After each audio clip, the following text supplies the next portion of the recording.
আসসালামু আলাইকুম দর্শক, যে যেখান থেকে আমার আজকের ভিডিওটি দেখছেন, আশা করি সবাই সুস্থ এবং ভালো আছেন। আমরা আলহামদুলিল্লাহ ভালো আছি।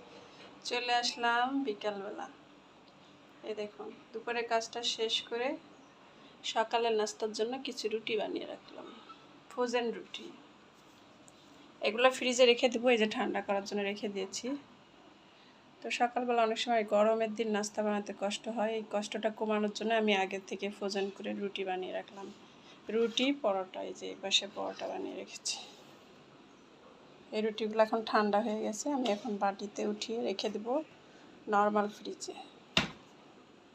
আপনারা চাইলে ডিপ ফ্রিজেও রেখে দিতে পারেন।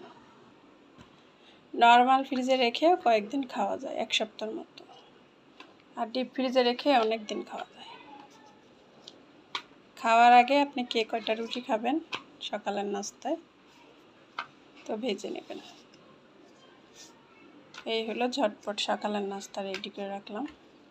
আমার মতো কে কে করে রাখেন কমেন্টস করে জানাবেন। না করলেও আপনাদের কাজটা সহজ করে রাখবেন এভাবে করে।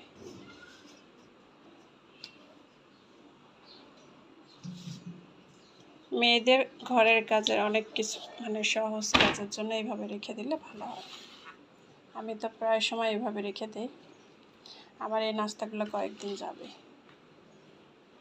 এই দেখুন কতগুলো রুটি বানিয়েছি, রুটি পরোটা। আমি তো এইভাবে রুটি পরোটা বানিয়ে ফ্রোজেন করে রাখি এবং অনেক সময় আমি সেলও করে থাকি এভাবে রুটি পরোটা ফ্রোজেন করে। ভিডিওটি দেখে কেমন লাগলো কমেন্টস করে জানাবেন, ভালো লাগলে শেয়ার করবেন। সবাই ভালো থাকবেন, আল্লাহ হাফেজ।